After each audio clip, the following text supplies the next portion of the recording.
Hello and welcome to this recording on optimal nutrition and supplements for runners. I hope you find this engaging, informative, entertaining, and hopefully something that can take your running nutrition to the next level.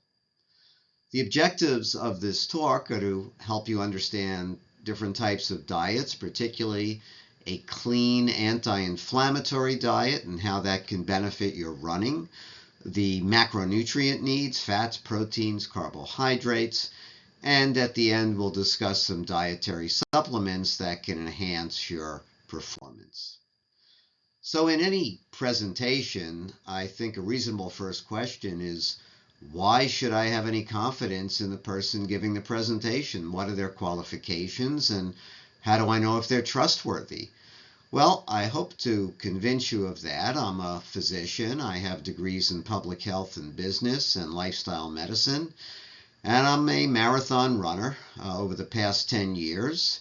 I do bodybuilding and weight training. I've been a professor at SUNY Downstate, the state university system in Brooklyn, for the past 32 plus years, where I've founded the Committee on Plant-Based Health and Nutrition and work with medical students in a number of ways. I am engaged at the national level with the American College of Lifestyle Medicine as their director for quality and guidelines, and I'm on the Board of Lifestyle Medicine, where I'm also board certified. I've been a very prolific academician and publisher with more than 400 articles and 1,000 lectures around the world, and a good reputation in my field. So with that said, I think what's important for this talk is that I'm also a runner.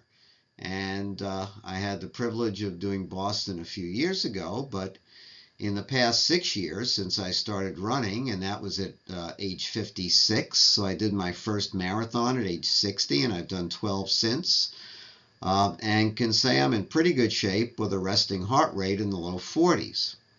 So you must think, well, the guy probably always was fit, he always was a runner, and now he's just continuing it. Well, no, that's not the case. Here I am about 13, 14 years ago, after about 30 years of a sedentary lifestyle, and I decided it was time for a change. So at about age 56, I started eating better, getting some exercise, losing weight, running, and next thing you know, at almost age 67, here I am. Certainly, I think a noticeable change, but I basically like you to know that I walk the talk, and the advice I'm giving you has worked for me and many others that I've shared it with, so hopefully it will be of value to you as well. And I show that sort of buffed picture because I want to say at the start, just running alone is good, but it's even better to combine some resistance training and weightlifting with it. And it's important for a lot of reasons. It builds your strength, improves your use of oxygen, the efficiency of your muscles, the power, the economy, and your endurance. So 3 times a week, get in some resistance training. You can find plenty of protocols online for runners. I would recommend more of a whole body approach, which is what I do 3 days a week, about an hour and change. But as long as you get some resistance work in there, I think it's of great benefit, especially if you are a master's runner, meaning you're 40 or older. And why do I say that? Well, there's a lot of joys in becoming an older runner. Your ability to use oxygen really declines. Importantly, sarcopenia, loss of skeletal muscle mass. So every decade after 30, you have the privilege of losing 10% of your skeletal muscle. If you exercise regularly with weights, you can slow it down. You can't stop it, but you can slow it down dramatically. Your joints and tendons get much more prone to injury, and your metabolism leads to more weight gain and body fat. The bone mass is a problem. This too can be helped with exercise, particularly resistance and contact exercise such as running. And little bits and pieces, if you're too tall, don't worry, you'll shrink about a ½ inch per decade. You do need a bit more vitamin D, and your sleep tends to be a little more off. But many of these things shown here are mitigated by a good diet, exercise, and sleep. So let's get into the so-called meat or plants of the presentation here. Some shrewd advice from Ben Franklin. Eat to live, don't live to eat. What's meant by that? Well, I think it's helpful to give a few seconds and think about your relationship with food. And yes, you do have a relationship with it. Is it because you're on a diet, you're trying to lose weight, or maybe you just love it? You're addicted, it's rewarding. You go out and you run a marathon and your reward is a thick shake, a pizza, 10 beers, I don't know, but could be a reward. Pharmacy with an F, food is medicine. Can food give you health and vitality? Yes, and I think for our purposes, fuel for performance, for optimal human and running performance. Just think for a moment. Do you routinely fill up your car, assuming you have one, with cheap, dirty, watered down gas because it's the most accessible thing? No, and you probably shouldn't do that to your body either, but many of us do it on a daily basis. So health and vitality and fuel, I think that's the way we should think of food.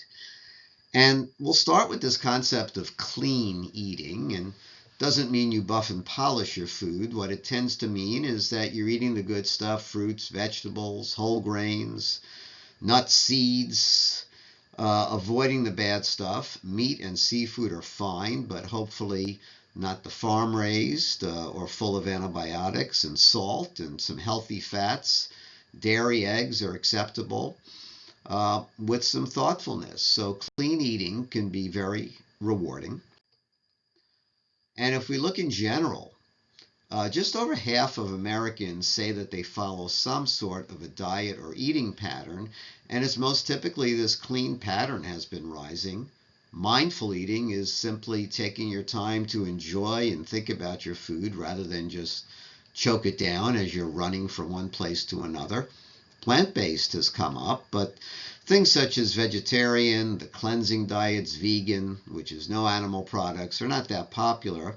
Just for full disclosure, I am a vegan. I eat whole food plant-based for my health, but I am not here to make you vegans. I'm here to give you some information, and you can decide what's best for you. It's all about inflammation. And that's what's going to affect your performance, your healing, your recovery.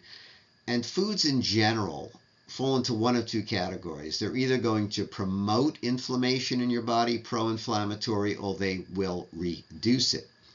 The typical SAD, or standard American diet, is about 70-80% of highly processed or ultra-processed convenience foods, fast foods, pizza, ice cream, baked goods, frozen foods, things you get in the center of the supermarket as opposed to the periphery where the fruits, vegetables, meat, and dairy are located. And these tend to have a lot of omega-6, which is an inflammatory acid. They spike your blood sugar. They're full of saturated fat and cholesterol. In contrast, a more plant-based or plant-forward diet is going to have omega-3s, which are the good fatty acids, whole grains that are metabolized slowly and don't spike your sugar, things that are anti-inflammatory as well as antioxidant properties. So two dichotomies here. They're not absolute, but they are two ends of a spectrum. So how do you know if what you're eating is causing inflammation? This is a recent study looking at 43 different publications that rated foods and developed indices on the degree of inflammation.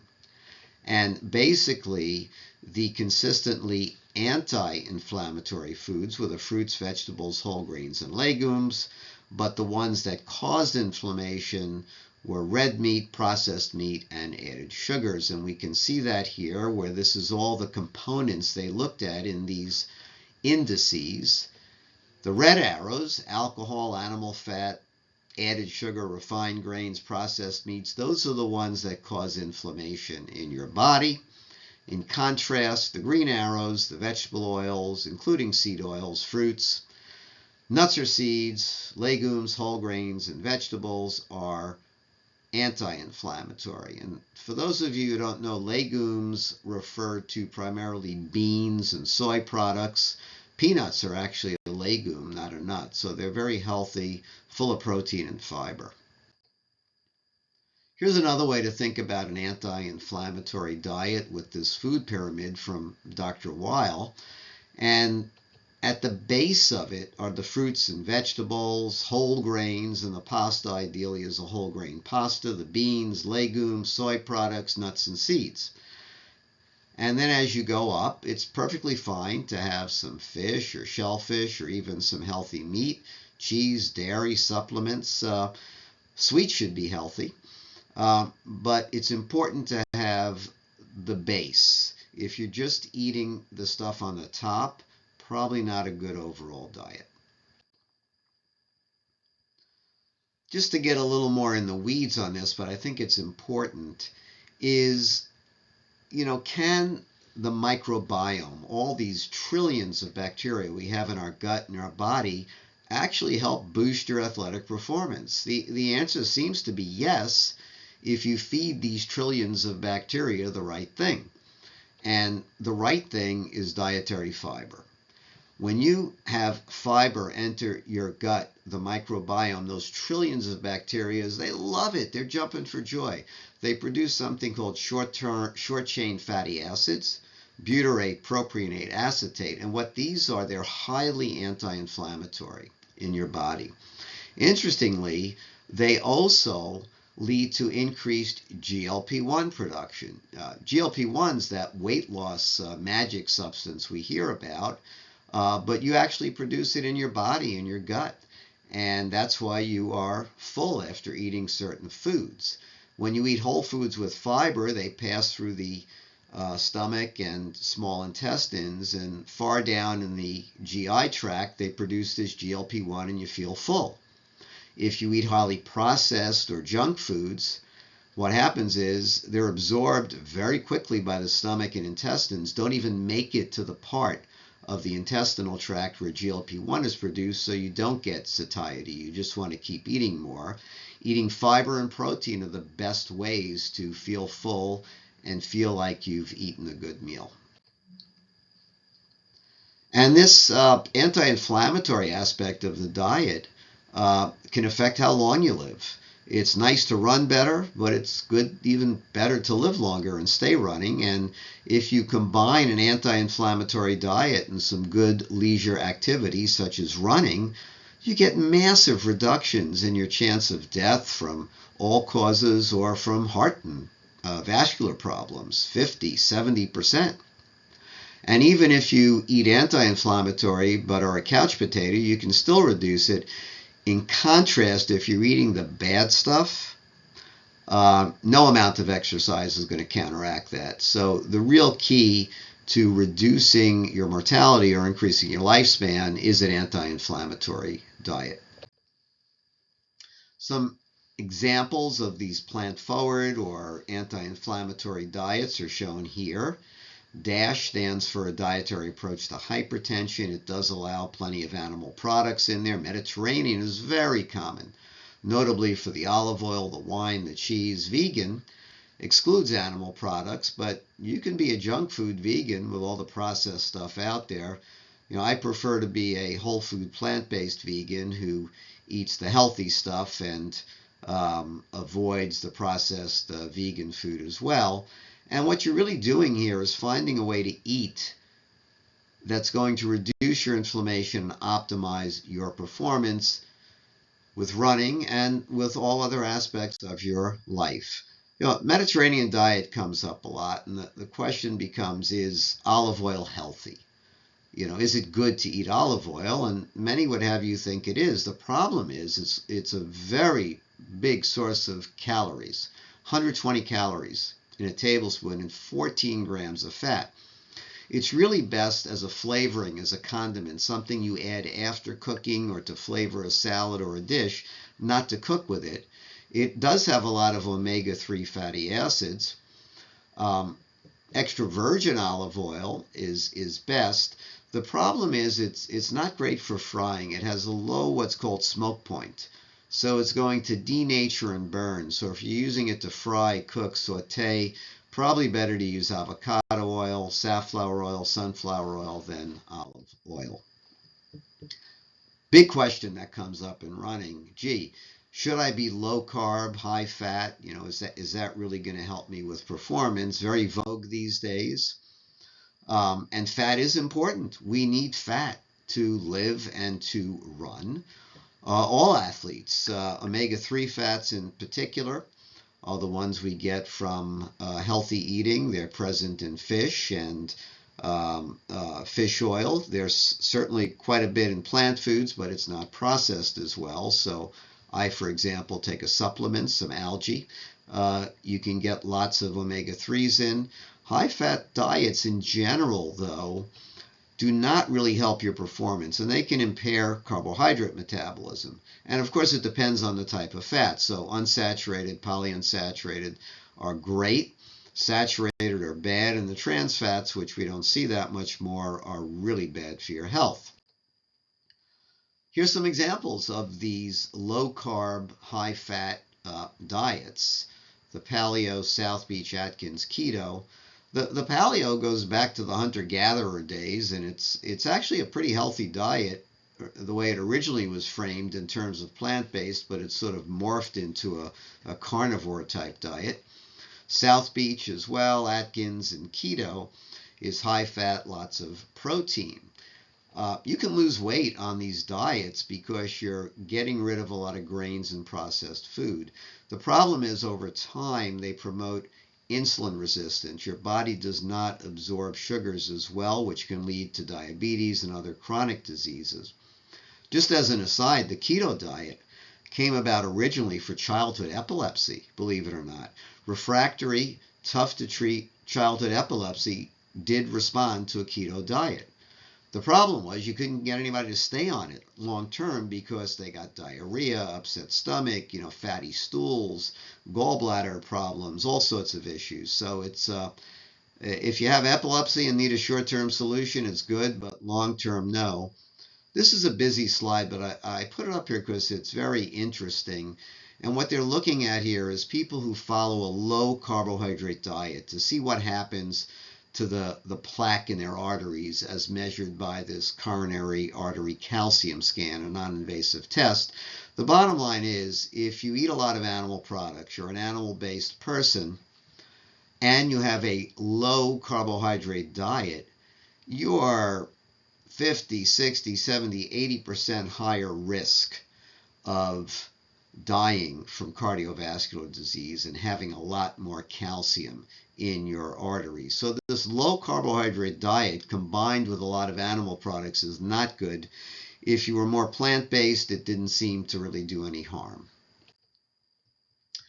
And keep in mind, it's not carbs that are bad, it's lousy carbs that are bad. So looking at 185 studies and seeing what happens with carbs and fiber, if you eat a lot of fiber, which should be about 25 or 30 grams a day minimum, you're going to die less from all causes, from heart disease, from strokes, diabetes, cancer, and you'll maintain a healthier body weight and blood pressure, cholesterol. And same thing for whole grains, because obviously whole grains have a lot of fiber. If you eat a pound of white pasta or a pound of whole wheat pasta, you're going to get the same protein. The problem is the traditional white pasta has little to no fiber. It's all been removed, whereas the whole wheat will have lots of fiber. Same calories in both. Just as an aside, people sometimes think, well, I'm going to get my fiber, I'm going to get this multigrain stuff. The problem is multigrain is a crapshoot. It can have a little whole wheat in there, but a lot of other stuff. Really, what you want to see is 100% whole wheat or 100% whole grain. Sometimes you'll see whole wheat, but not 100% whole wheat or honey wheat. These are not good products. And turns out if you actually talk to people and ask them what they think, very few really understand this. They tend to associate things like whole wheat or multigrain as being very healthy, whereas the only thing really to look for is this 100% whole grain. Does that mean you should never eat simple carbs? No. And, if you're a runner, especially you're going out for runs more than an hour, or you're doing distance runs like a half or a full marathon, you need energy. You can't run on empty. Fasted running is a very bad idea. There's tons of gels, bars, chews. If you want something a little more natural, Kind has this pressed fruit, which is digested rapidly, and there are these organic bars, which I like. They're just fruit juice, basically. Some of my favorites are to eat some dates or figs. They're digested quickly, great source of sugar. And as far as gels, I like the Muir products because they're more natural. They don't have the simple sugars. They have molasses and very few ingredients. And I find, at least for me, I like them. You can get these with caffeine as well. Quick quiz. What's the only sweetener substitute that is completely natural and is really minimally processed? There's not a lot out there. And I'll tell you, it is not maple syrup. It's not fancy sugars or coconut sugar. It is date sugar. So when I cook, if I need sugar, I use date sugar. I don't use much in my cooking, but it's a little more expensive than regular sugar, but it does not create a boost of glucose in your blood, and it's one of the better sweeteners. Interesting question here. When you're training, should you be high carb or low carb? So training high means that you're loaded with carbs. Training low means you're going out fasted or with minimal carbs. And training low or fasted is really bad. I can personally tell you, I did this for a number of years. You do not lose weight faster. All you do is stress your body and make yourself more prone to injury and fatigue. So it can decrease your performance. Training low with high fat and low carbs is probably even worse for the reasons I just outlined. It impairs your endurance. It can result in insulin problems, and wouldn't recommend that approach. The best thing is to train high. It's to get carbs on board and to be running with adequate, healthy carbs, complex carbs in general, and the simple carbs during training or endurance running. Another topic comes up a lot is, gee, if I eat less meat, poultry, fish, or animal products, is that going to impact me? Should I be eating a carnivore diet? And it's a valid question, especially in terms of protein.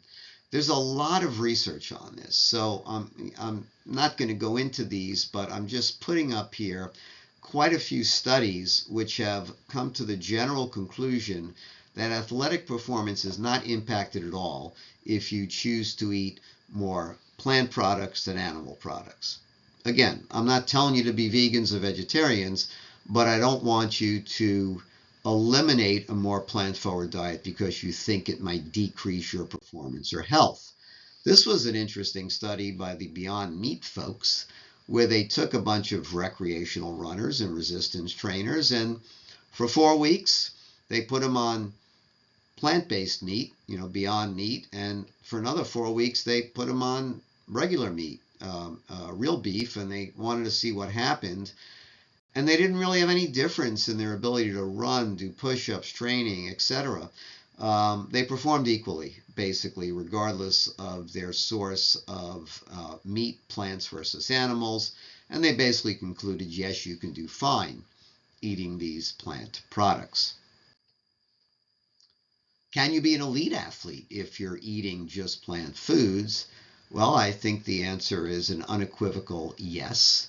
We see some superstars here, and on the lower right is Scott Jurek, who's one of the most famous ultramarathoners, has been vegan his whole life, and you can build plenty of muscle and excel in sports as an elite athlete on a vegan or plant-based diet. is not going to compromise your strength or your aerobic performance. This is a review of 10 randomized trials looking at athletes who either were primarily plant-based or meat omnivore-based. Omnivore means you eat everything. And they found actually that those who are on the plant-based diets had a little boost in their overall aerobic performance, not so much strength or power, and they concluded that both diets are absolutely fine. Interesting thought in this review is if you're an athlete and you're plant-based, are there benefits beyond endurance? And the conclusion here is that you get much better cardiovascular health from a plant-based diet, which could lead to improved performance and accelerated recovery and make you more resilient to injury as an athlete. So a side benefit beyond equivalency to the animal products. And last, thinking about these micronutrients. The thing about plant foods is it's like a micronutrient orgy in there. They just have so many thousands and thousands of things that they really can help you with performance. And these are not found in processed or ultra-processed foods because they've been stripped away. So you get a lot when you eat these whole plant foods that you don't get otherwise. So if they're equivalent, regardless of whether you're eating animal protein, plant protein, how much should you get? Does it matter? So how much protein do you really need if you're an athlete? And the general consensus is between 1.2 and 1.6 grams of protein per kilogram of body weight per day. And the 0.8 recommendation, which is very low, that's the recommended daily allowance from the government. That's good if you're sedentary, but if you're active, you need more. So if, for example, you weigh 150 pounds, that would be between about 80 and 110 grams of protein a day. If you're weighing 120 pounds, perhaps between 60 and 80 grams or 60 and 70 grams a day. You can calculate it out, but get enough protein. Going much above 2 grams per day not only doesn't really help you, unless perhaps you're an Olympic level athlete, but it can lead to activation of mTORs, a protein and enzyme that can lead to increased cancer risk. So don't go above 2, but try and stay in that 1.2 to 1.6 range. There are 18 studies looked at here as to what happens if you take in more protein than this recommended daily allowance of 0.8. And as shown here, there really didn't seem to be any difference. The higher protein was a little helpful after resistance training, maybe in terms of energy restriction, but it didn't really harm much. Again, this RDA of 0.8 is if you're sedentary. If you're going to be active, go with the higher protein dose. If you choose to have more plant or animal protein, will that affect your strength or muscle mass? Some people say animal protein is better digested, it's better utilized. Well, here are a whole bunch of studies looking at soy versus whey protein in a couple of cases and other types of protein. The bottom line is they're equivalent. On all the slides I've shown you, there's enough information that if you want to look up the studies and see for yourself, you certainly can, but I'm trying to summarize a lot of evidence for you here succinctly. So both are fine. Game Changers, you can see on Netflix. It's great if you haven't seen it. And it's about the middleman when you think of protein, in that animals, they get their protein from plants. It doesn't drop from the sky. They're not necessarily eating other animals like we do. And some of the biggest and strongest animals we know of, elephants, rhinos, horses, gorillas, just eat plants. A lot of dinosaurs were plant-eating dinosaurs. So you can do fine eating plants, or you can do fine eating animals. Again, that digestibility is something people think about and worry about occasionally, and it's based on these so-called digestibility scores. one adapted by the FDA, another by the Food and Agriculture Organization of the UN. And the way these work, they tend to be much more favorable towards animal protein. So if you look on the far right at whey protein, milk protein, they do much better on these indices than does something like peanut protein or rice protein. Soy does better. The question is this meaningful? Does it make a difference? There's a lot of limitations to these scores in that the one used by the UN really, it's just not well adapted to plant foods. And it's increasingly used out of context. They develop these scores on animal models to see how they grow. Even the other one, the protein digestibility corrected amino acid score, is based on things such as fecal nitrogen digestibility. So we can use these as a guide, and there may be some differences. Some people say, well, if you're going to eat plant proteins, then add 10% to your intake. So if you're planning to get 1.2 grams per kilogram a day, maybe up it to 1.3. Lots of plant and animal foods have protein, as shown here. The key difference is that animal protein has 0 fiber. Remember, we talked about fiber being very important. So all animal products, dairy, they do not have any fiber, and they tend to have a lot of cholesterol and saturated fats, whereas plants have those micronutrients, the fiber that we spoke about earlier, and are very important. Quick quiz for you. Which food has the most protein if you're going to eat 200 calories? And I know your eyes are probably gravitating towards that ground beef, but it actually turns out that tofu and peanut powder have a lot more protein. Peanut powder is basically defatted peanut butter into a powder. It's loaded with protein. You can use it in stews, in stir fries, in shakes, in cereal. All right, if you didn't get that right, I'll give you one more chance. What has the most here? And I bet you're looking at that salmon and saying it looks good, but actually it's the lupini beans, the Mediterranean bean, found in a lot of good international delis. Very delicious bean, a little crunch to it. You can add it to soups, salads, stir fries, anything, and it gives you protein. The reason we want protein is to make muscle.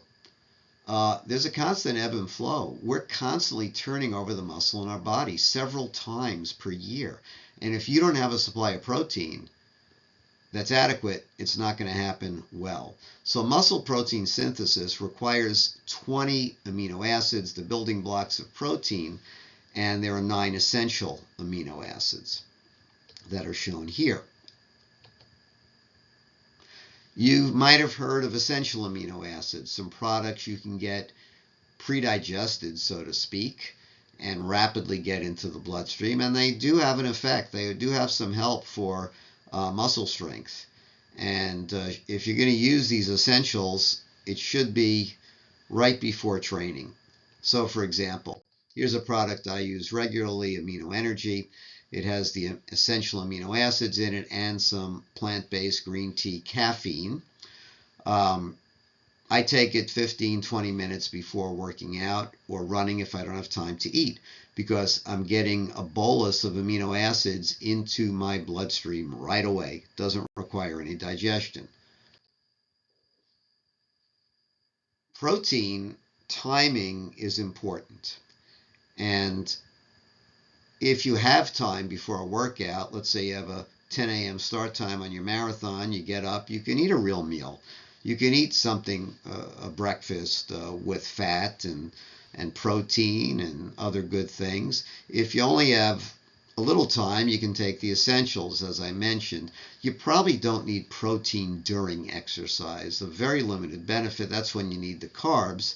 But after working out, you do want to get protein in 30 to 60 minutes, hopefully. That will boost the protein synthesis if you can get that in. Key point. why is 20 to 30 grams of protein recommended per meal? So what is not recommended is to drip drop a continuous flow of protein during the day by eating lots of snacks or protein bars. You want to get a bolus, 20 to 30 grams with each meal.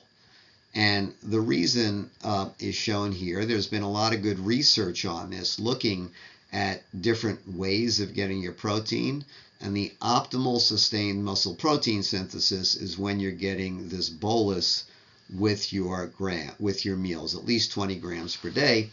Another way to think of it is that your liver is a voracious consumer of amino acids and protein.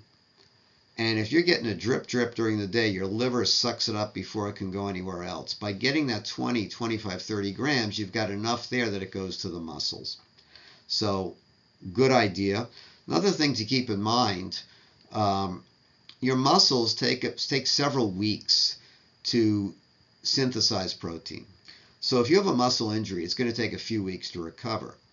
If you have an injury to your tendon, Achilles, iliotibial, or joint, cartilage, those can take 3 to 4 months to replace the protein, which is why those injuries take a long time. Better not to get injured, but keep in mind the time it can take if you do have an injury. Whey protein is a great way to get some extra protein. If you're eating animal products, it's loaded, 25 grams of protein, but note again, there's 0 fiber. A slight word of caution with whey protein, looking at a series of 11 studies here. If you use a lot of it, it can impact your liver and kidneys. It can lead to behavior changes, affect your microbiome and your liver, your skin. So whey is fine, but in excess, I'd be a little careful and might consider other adjuncts to it. Plant proteins have been studied also, comparing them to whey and other animal proteins. And pea protein is probably the most common in a lot of the bars and shakes, and comparable to animal protein. Lupin and lupini beans is a terrific protein, complete protein like soy. And bean, rice, oat, hemp, lentils also. So there's a pretty good equivalency in terms of outcomes for plant versus animal proteins. I did mention the lupini beans earlier, and the lupini beans as shown here you can get in a specialty store in water, and they are literally a fountain of protein, 26 grams in a cup, under 200 calories, so quite impressive as far as it goes. If you don't like eating the beans, you can eat this pasta. It's an interesting pasta from Kaizen, which is made out of lupini beans and fava beans. It tastes pretty good, similar to regular pasta, maybe a little grittier, but not bad. The interesting thing is it's low calorie. You know, regular pasta has 200 per 2 ounces, and it's loaded with protein, 20 grams of protein, 15 of fiber in a serving. So the stuff is a fantastic substitute if you want your protein that way. This is peanut powder. Peanut powder, again, is this defatted peanut butter you can get, preferably without sugar. And it's loaded with protein, so in just a scoop, 2 tablespoons, you'll have 9 grams of protein with very little calories. And you can add it to lots of things: cereals, soups, stir fries, sauces, shakes.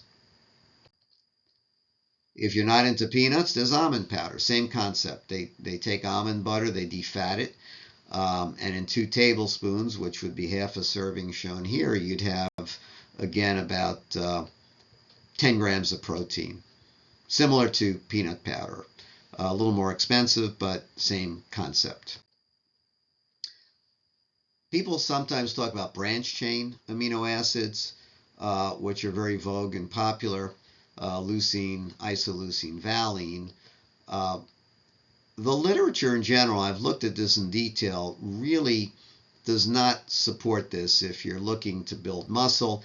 It may help a little bit with the DOMS, delayed onset muscle soreness, may improve recovery. There's some evidence in older masters, adults, and athletes it could reduce sarcopenia. I wouldn't recommend this in general. They're expensive, and I think the benefits are a little dubious. So on that vein, let's turn to the last topic about supplements.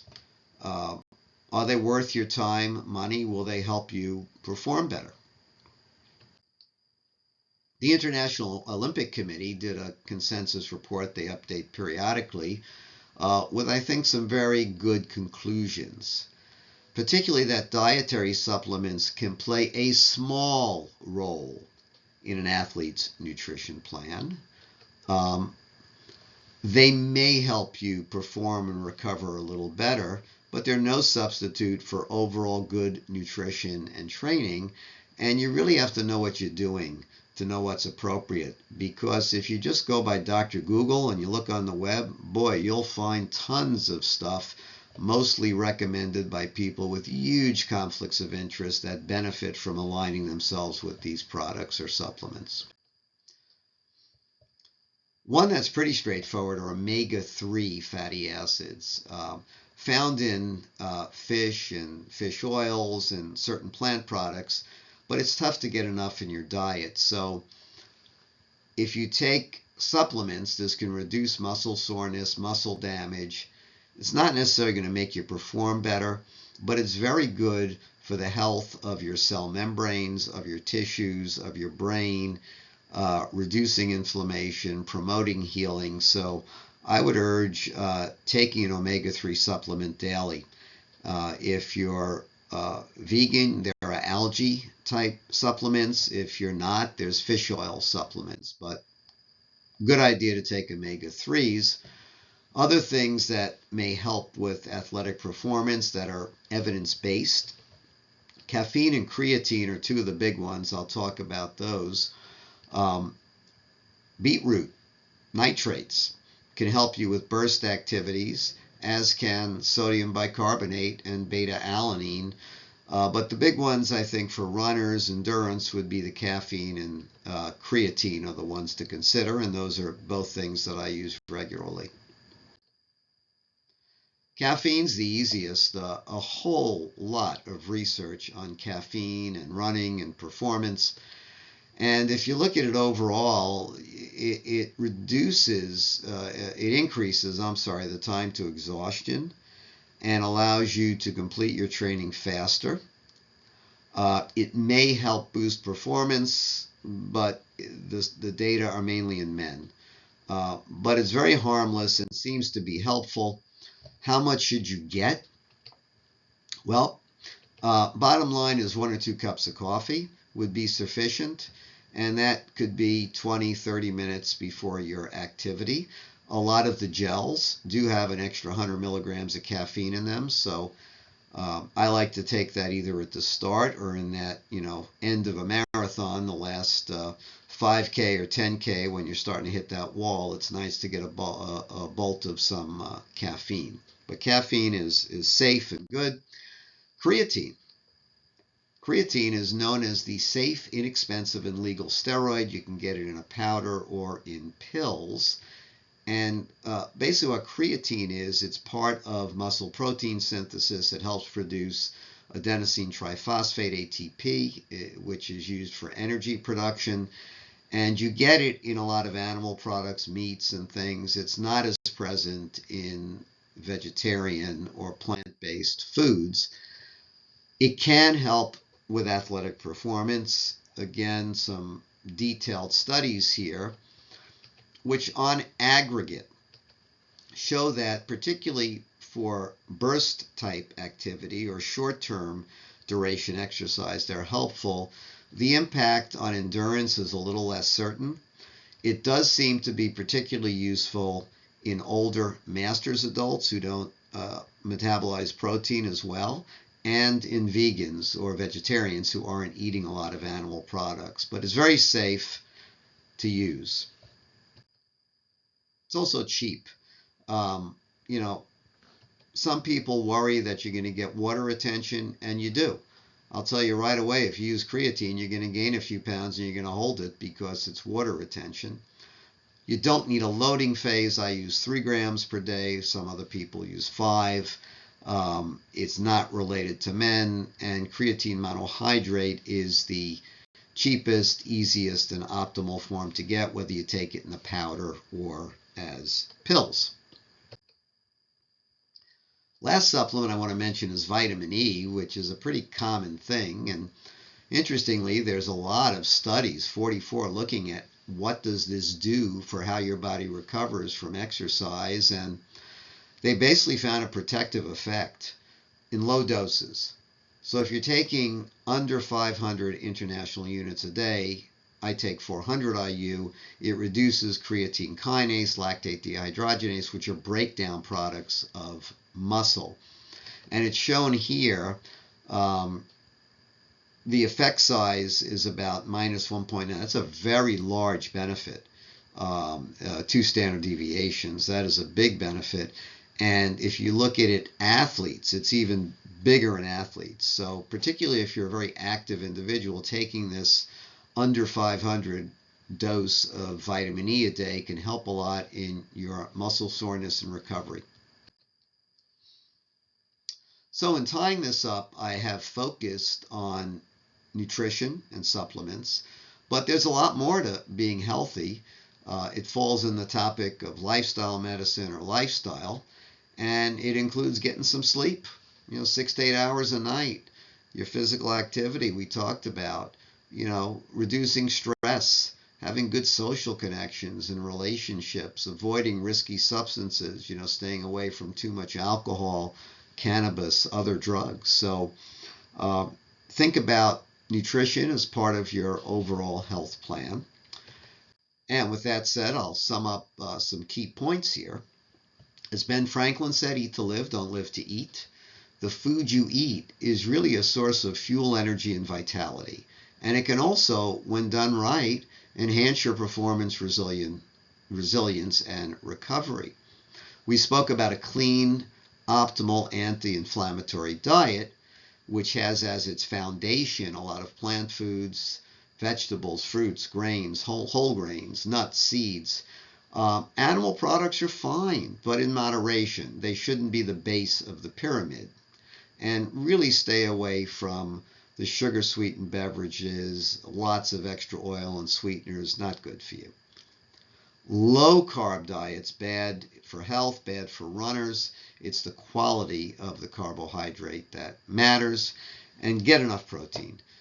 You need at least 1.2, somewhere between 1.2 and 1.6 grams per day, maybe a touch more if you're plant-based, but you can get it from whatever source you want. If you're using whey protein, just be a little careful that you're not using too much. Essential amino acids are a great way to get a boost quickly, and protein supplements, but these branch chain aminos probably are not worth the money. And as far as other supplements, caffeine, creatine are safe and very effective. Omega-3 fatty acids should be part of your daily routine, and vitamin E in low dose can have a beneficial effect. I'll also mention that if you are vegetarian or vegan, taking B12 is important. And if you live in the Northeast where there's not a lot of sunlight, vitamin T is also good. And never underestimate the importance of rest, sleep, and strength training. So, with that said, I hope you've enjoyed this. I love speaking about this. I like to walk the talk. I have my lifestyle email there for you, rrosenfeld@lifestylemedicine.org. Reach out if you have comments or questions. I'd love to hear from you. And I appreciate your taking time to view this presentation. All the best on your own journey to optimal nutrition and supplements for your running. Take care.